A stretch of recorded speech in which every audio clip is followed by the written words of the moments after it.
I'll spit it out after they turn off the cameras. Yeah, I wonder if that's made any like people do some very bad behavior just to get them on TV. On a daily basis, I probably eat about an 8.5 by 11 piece of cushion. I just take little bite-sized pieces. I call them my couch potatoes. Back on it all day. Sometimes I'll just go on like a binge where I'll just keep going for like 20, 25 minutes straight of just eating cushion. Eating I cushion. love couch I call bullshit on this. 8.5 by 11, so the exact size of the most common piece of paper in the world. What a coincidence that was your measurement. The way it sits in my mouth. Can we see you swallow it, please? It's a good taste. Can we check your The feces? darker I haven't cushion, tried it, but I'm... the yellow cushion. My dad this morning asked me if he could bring his stool to work. He wanted a stool sample. That's gross. Also, we might have used that joke already on the last show. Yes, you did. Yeah, it's called a callback. Oh, okay. I didn't know. Or else people wouldn't get what the hell I was talking about. So true. Obviously. Better. Okay, anyway, thanks, caller. Flavor. Some lady lied about eating fucking foam. So you're doubting it? I don't believe that. I think foam would cripple your stomach. You'd be in searing pain. Well, if it was true, she'd be in the Guinness Book of Records Yeah. for consuming most cushion. That's a very prestigious... Most cushion. That was like the most relaxing sound of two words I've ever heard. Well, they say cellar doors Most is the nicest cushion. the English language gets. But the I Scottish think it might language. be most cushion. Most cushion. Most cushion. Most cushion. Sounds like a foreign guy's name. Alan. He says he has a funny story. For hey guys. fuck's sake, Alan! So a friend of mine, family friend of mine who has a kid who's about, I don't know, he's in second or third grade. Before COVID, his class was learning about slavery, and that day he went home on the bus and was, holding court amongst the kids, and I shit you not, tried to auction off the bus driver as a slave to the other kids. And how old was he? It's in the second or third grade. Oh, right. Sorry. Well, he was basically trying to do like the going once, going twice thing with the bus driver, trying to sell him to the other kids. And I think that's just sort of evidence that at some point, like, you can't be teaching these young children all this sort of woke racial stuff, because there's a certain level of maturity needed to even talk about slavery. Or you're right. It requires a little bit of understanding of the dark side of humanity to understand selling humans. Yeah, the darkest thing. And when you thing... throw it to a little kid, of course they're going to turn it into Halloween candy. The only horror they know is like getting their screens taken away or like dropping a lollipop. Mondays is their biggest horror. And they're like, people would sell humans. And they go, that sounds fun. Sounds like about... Hey, I want to buy Chris. It's about... It's about on par with like running out of Lucky Charms. Yeah, it's kind of Thanks bad. for calling. Yeah, I'm obsessed. And Ryan, we got to dig this up. The PragerU interview Streeter. It was in Florida, and my dad and I were talking about this the other day, where she goes, he's talking about, I don't know, one of these things where you quiz people about a fact. And of course, we never know. We're always like, I don't know, how many died in the Civil War? 90 billion. And it was one of those kind of things. And they go, oh, you're asking the right people. You're asking educators. And they ask them some question like, what should we do about this? And they go, we're educators. So I teach kindergarten. I teach my kids. I don't do the curriculum. And the curriculum is already wildly biased, probably has tons of shit in there about Black Lives Matter and trans. But they go, I don't teach the curriculum.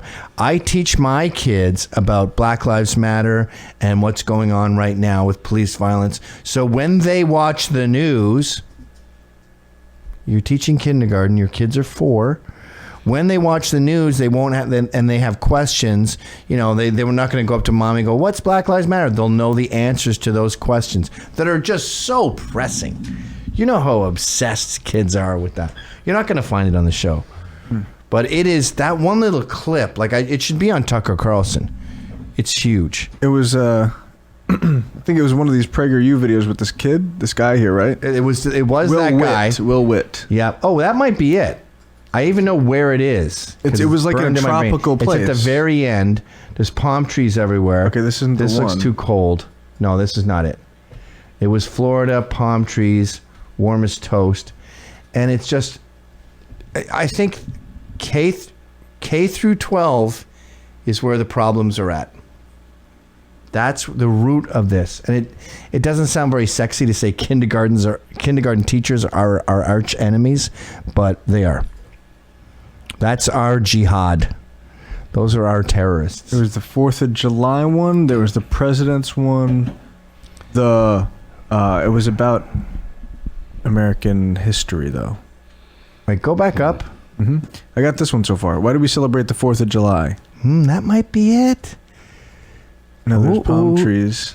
I have a tingle in my jingle. This one's on the beach. Too beachy. This one was palm tree. Life's a beach. Wait, go back up though. Mm-hmm. Back up. I know. I'm going to highlight this so I don't lose my spot because I scrolled a lot. And I don't think any of these are it. No, not that one. Go down. Women are different. Cops PragerU. There was 2 black guys in the beginning. Proud to be an American. Wearing colorful things. Jesus, fortune. How many genders are there? No. Hate Women speech. strong men. That might try hate speech, and then we're gonna go to the next call. Ooh, I feel like a gambler right now. A tingler. I got a little something here. Let's roll the dice. Lost $100 tonight. Now I'm not feeling as good. No, I remember it Feeling pretty bad. There's very few people in each it was one. more of a beachy thing. Anyway, let's move on. Next call. We'll find it though. I'm looking. We've talked about it a lot. You're right about the kindergarten. There's a chap, one guy said at one point, he said, give me the child till he's 7 and I will give you the man. Yeah. Well, look at Joe Camel cigarettes getting sued for using the cartoon. And all these different companies, they start with the kids, like McDonald's with the Happy Meals. It's a very powerful tool to get kids young, and the left and the socialists have figured that out. And the problem with being on the right is we're very hands-off. So we're like, you know what, I don't want to intervene. So it's not like there's people brainwashing kids from the left and then people brainwashing kids from the right. It's just the left and then the right going, this is wrong. Maybe we should retaliate and start brainwashing. Next call. All right. We're running out of time here. We got Ryan. My name is Ryan, and the topic is I love Gavin. Okay. Mr. Mcinnes, what does it feel like to have spent 18 years raising Gavin just so he could be out here in the world turning straight men gay? I often worried about that. I've often concerned myself about that. But what could he have done to avoid it? Yeah, I was wondering if you had seen Charlemagne the God's new audiobook. He said, "We have answers." That's the title. We have answers, and it's absolutely just completely cringeworthy. I was vomiting in my mouth. Let me guess. Listening to it. White people are evil. Black people built the world, and black people need to start their own economies, their own Wall Street, their own infrastructure, their own roads. Right? We've got answers.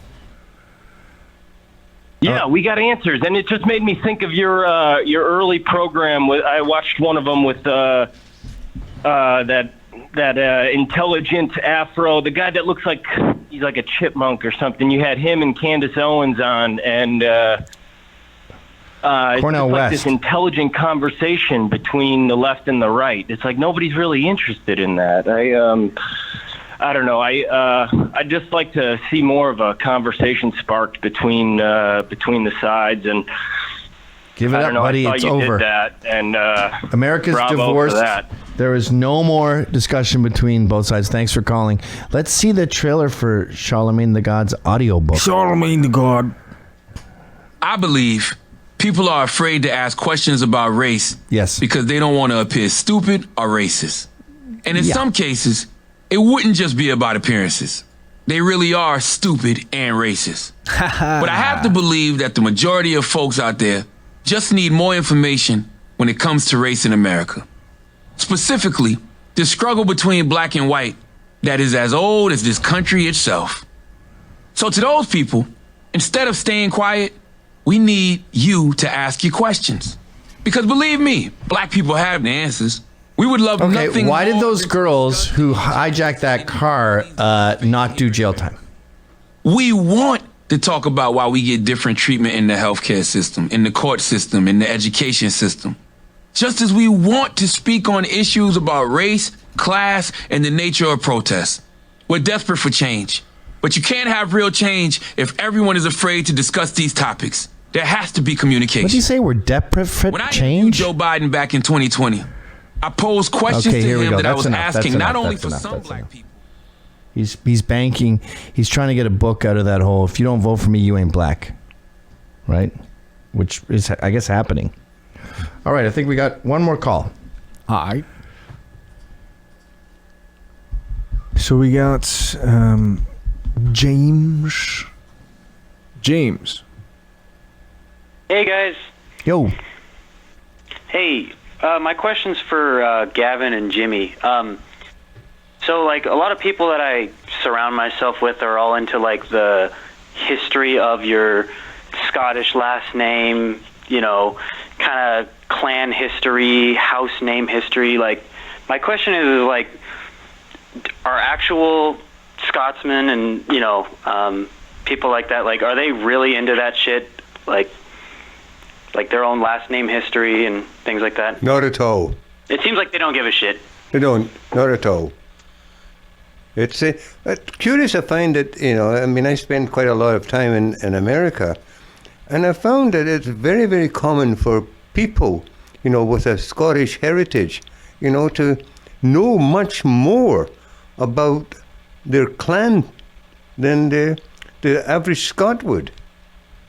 Well, wasn't the whole, and thanks for calling, by the way, wasn't the whole thing invented by English Scotophiles who would come hunting and they wanted to know, oh, this is your clan, is it? Am I wearing the proper tartan? No, I think it was when a king of England, or I don't know if it was a king of Britain at the time, visited Scotland. And that's when they came up with this business of tartan.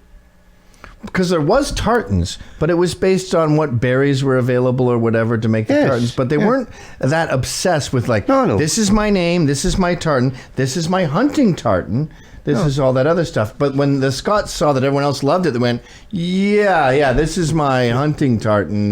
Exactly. Do you even know what the Mcinnes tartan looks like? No. Really? No. You don't know if it's predominantly green or red or... No. Huh. And I don't care. This is Scottish clan Mcinnes with Same an thing. MAC. Yeah, this is. I know it from my wedding because I wore a tie of that. No, it's the green one at the top. Anyway, yeah, nobody cares. Everyone's more interested in other people's culture generally. That's it for tonight's show. Thank you for tuning in. We'll also have the